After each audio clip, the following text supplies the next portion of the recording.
As frustration continues to mount against Russia and Vladimir Putin, President Trump plans to announce a plan to send more weapons to Ukraine later today. Joining us now to discuss is our own Washington insider, Armstrong Williams. Good morning to you, sir. Good morning. So what are you hearing about this plan? Will this force Putin into peace talks? It's a tactic. The president feels as though that Putin has been disingenuous and that he's threatening to send more weapons to Ukraine, which will be paid by the Europeans. I think the most important thing is that even Putin's foreign minister said they're just waiting to see what Trump's envoy, what they negotiate. The fact that Russia is not criticizing Trump means they're negotiating. You just have to see how far they're willing to go. But Trump will accept nothing short of ending this war with Ukraine. That's the only thing that matters to him. Right, right. In the meantime, Israeli Prime Minister Benjamin Netanyahu just wrapped up a diplomatic visit here in Washington. I think you met with him on Wednesday. He says Hamas has rejected a U.S. proposal for a ceasefire to free the remaining hostages. What have you learned? You know, yeah, we had a chance to sit with the Prime Minister on Wednesday night, and it is clear that they don't want Hamas to have any kind of governance, any kind of say-so in Gaza. While we talk about the hostages, it's much more than the hostages. They just want to make sure that they can have another October 7th. They don't trust Hamas.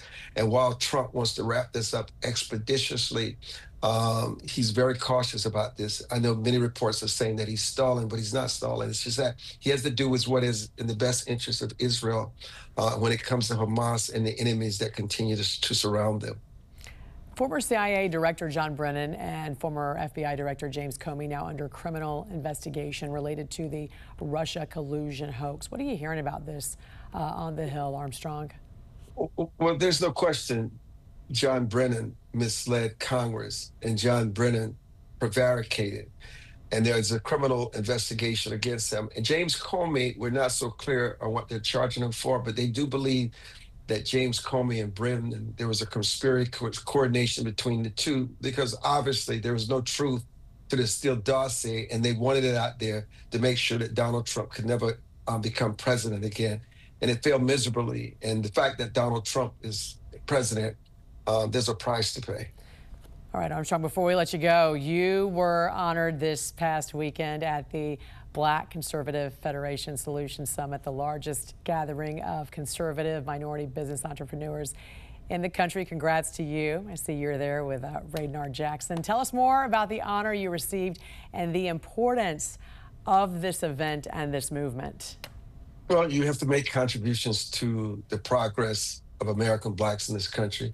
You have to have hired a significant and empowered them in the field of entrepreneurship, and you had to be a trailblazer in terms of what you continue to do to impact not only just African Americans but all of America. As I was honored by people along with Kate James and others. It was just a high honor, especially with the honorees that joined us on that stage. It was really an honor, and kudos to Radar for a fantastic night, and also saluting entrepreneurship in this country, because that is ultimate freedom. And that is the difference in what Dr. King said. We've got to go from civil rights to economic empowerment.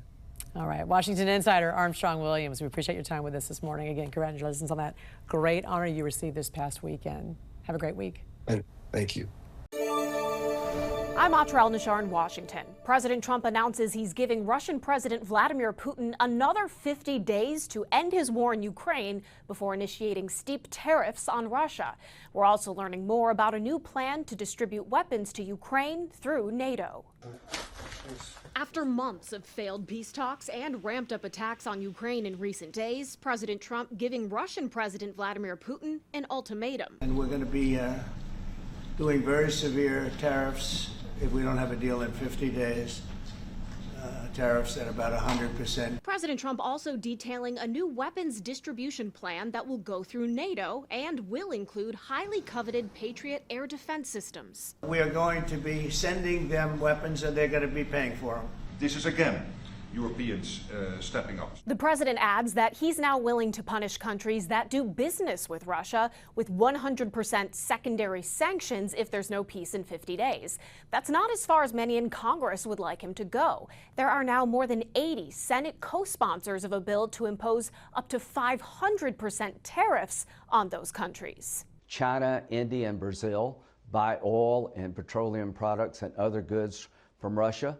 That's the money Putin uses to prosecute the war. Last week, Senator Lindsey Graham announced he secured the president's support for the bill. Monday, the president told reporters it may be unnecessary and he can act unilaterally. I mean, the 500 is, sort of meaningless after a while because at a certain point it doesn't matter. It's not going to be, it's 100.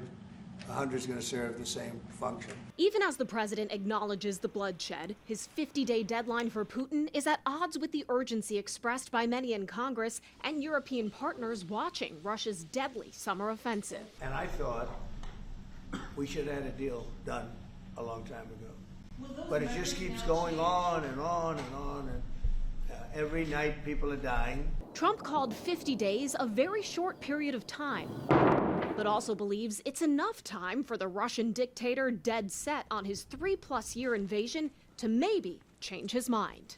In Washington, I'm Atra El-Nashar reporting.